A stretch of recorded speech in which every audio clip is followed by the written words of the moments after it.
Salam jumpa kembali dalam Renungan Harian GKI Kuitang Jumat 14 Juni 2024. Pembacaan Alkitab kita hari ini dari Lukas 8 ayat 5 sampai dengan ayatnya yang ke-8. Yang demikian bunyinya. Adalah seorang penabur keluar untuk menaburkan benihnya. Pada waktu ia menabur, sebagian benih itu jatuh di pinggir jalan, lalu diinjak orang dan burung-burung di udara memakannya sampai habis.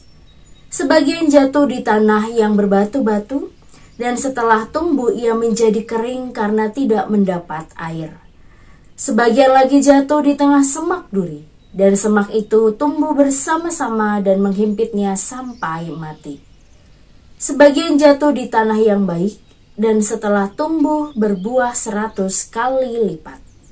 Setelah berkata demikian, Yesus berseru, "Siapa yang mempunyai telinga untuk mendengar, hendaklah ia mendengar." Shalom jemaat yang terkasih di dalam Tuhan Yesus Kristus. Apa kabar Bapak Ibu Saudara? Kiranya Bapak Ibu Saudara dalam keadaan yang baik, dalam keadaan yang sukacita. Jemaat yang Tuhan kasihi, suatu ketika terjadi percakapan di antara dua orang petani. Sebut saja namanya Pak Tanem dan Pak Tandur. Pak Tandur mengeluh bahwa hasil panennya tidak begitu baik. Sementara Pak Tanem malah dapat memperoleh hasil panen yang maksimal, baik dari segi kuantitas maupun kualitas.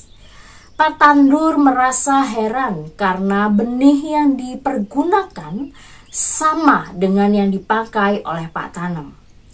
Bahkan pupuk yang digunakan sudah sesuai dengan aturan pemupukan. Lalu ia berusaha mencari tahu kepada Pak Tanem apa kira-kira yang tidak dilakukannya sehingga hasil panennya kalah dengan Pak Tanem.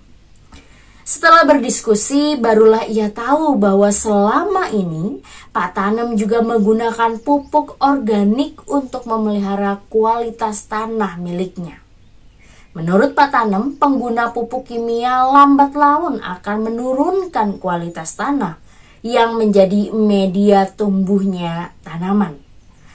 Dengan menggunakan pupuk organik, maka kualitas tanah dapat dipulihkan kembali, sehingga hasil panenan akan tetap terjaga. Jemaat yang Tuhan kasihi, setiap orang Kristen tentu juga berharap agar kualitas iman dan spiritualnya dapat tumbuh dengan baik. Ibarat tanah, maka sebenarnya kita pun juga harus mau mengolah iman dan spiritual kita dengan sebaik-baik mungkin. Bagaimana mungkin kita dapat mengharapkan hasil yang terbaik bila kita tidak mau mengolah atau mempersiapkan diri kita? Apakah iman dan spiritualitas dalam kehidupan kita akan dapat tumbuh, akan dapat berbuah dengan sendirinya? Kehidupan iman dan spiritualitas setiap pribadi Kristen ibarat tanah yang harus terus senantiasa diolah dan juga dirawat. Benih yang ditaburkan oleh Tuhan kepada semua orang adalah sama kualitasnya. Namun, yang membedakan apabila ia jatuh di tempat yang kurang baik, maka ia akan sulit bertumbuh. Jadi, merawat atau mempersiapkan diri adalah hal yang perlu agar anugerah Allah dapat terus tumbuh, dapat terus menghasilkan buah-buah yang baik bahkan maksimal untuk dapat kita bagikan kepada banyak orang yang ada di sekitar kita. Biarlah kita mampu terus memberikan diri untuk mau mengolah dan merawat iman yang telah kita miliki sampai saat ini. Tuhan memampukan setiap kita untuk melakukannya. Mari Bapak Ibu Saudara, kita bersatu hati, kita berdoa.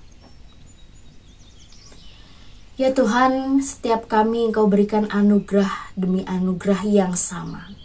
Maka ketika kami menjalani kehidupan ini ya Tuhan, biarlah kami dimampukan untuk mengolah setiap anugerah yang Tuhan berikan kepada setiap kami.